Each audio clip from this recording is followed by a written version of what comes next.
আওয়ামী লীগ এবং বিএনপি এই দেশে দুইটা দল ছিল। এখন যেহেতু আজকে আওয়ামী লীগ নাই, তাহলে এখন আমরা বিএনপির যারা গার্ডিয়ান আছে আপনাদের এই ওয়ার্ডের সকল মুরব্বীরা এখানে উপস্থিত হয়েছেন। আমরা আগামী 12 তারিখে সর্বোচ্চ এই একদম ওয়ার্ডে সর্বোচ্চ ভোট দিয়ে জনাব তারেক রহমানের হাতকে শক্তিশালী করে ধানের শীষে ভোট দিয়ে সকলে জয়যুক্ত করবে এই আশা ব্যক্ত করে আমি আমার সংক্ষিপ্ত বক্তব্য শেষ করছি।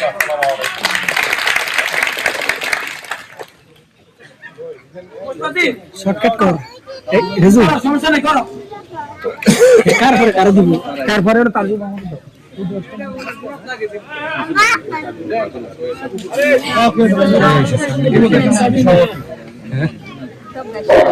এই মুহূর্তে আপনাদের মাঝে সংক্ষিপ্ত কিছু আলোচনা করবেন বগবি ইউনিয়ন উপদেষ্টা মন্ডলীর সভাপতি তাজুল স্যার। ওকে ওকে জাকির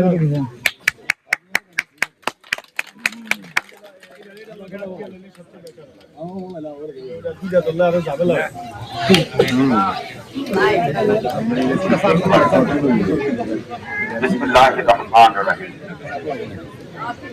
আজকে বগবি ইউনিয়নের ৮ নং ওয়ার্ডের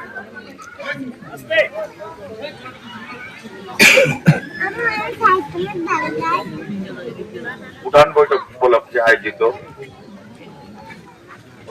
সম্মানিত সভাপতি বগবি ইউনিয়নের বিএনপির সভাপতি জনাব নেসারউদ্দিন মাহাদি মঞ্চে উপস্থিত আছেন আমাদের চাচা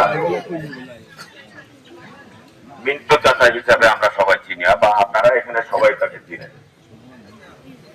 সলায়মান মিন্টু মিয়া যে আমার বাবার সাথে মেম্বার হিসাবে এই বগবি ইউনিয়নের সদস্য ছিলেন। উপস্থিত আছেন আমাদের বিএনপির বিভিন্ন অঙ্গ সংগঠনের নেতৃবৃন্দ, উপস্থিত সম্মানিত আজকের আয়োজনের যাদেরকে নিয়ে যে আমাদের মা ও বোনেরা, ভাই এবং চাচারা, আসসালামু আলাইকুম। আজকে এখানে কথা বেশি বলার কিছু নাই, আমরা একটা উদ্দেশ্য নিয়ে এসেছি, এটা আপনারা জানেন। তবে দুই চার কথা না বললেই নয়। আমরা জনাব হাফিজ ইব্রাহিমের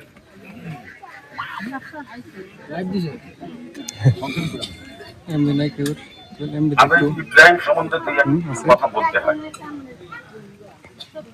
সে মানুষ হিসাবে আমাদের এই অঞ্চলটা, কিন্তু এই ভোটের মাধ্যমে যে ভালো মন্দ কিছু জিনিস এটা প্রত্যেকের কাছে আমরা সঠিকভাবে বুঝাইতে পারি না। যেমন একটা সংসারে যদি 10 জন লোক থাকে আর একজন যদি তার গাইজান থাকে, কিন্তু প্রত্যেকের মন জয় করিয়া সে চলতে পারে না।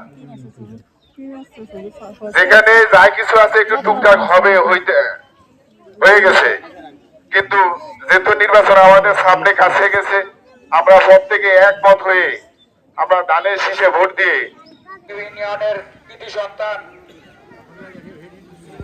গণ্যমান্য ব্যক্তিবর্গ জনাব সুলতান হাওলাদার মিন্টু মিয়া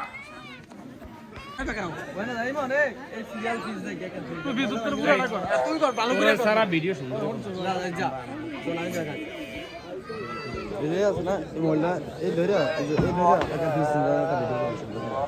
আলকা করে এমনি বাড়াই দিবি আমার যা تبارك الذي بيده الملك وهو على كل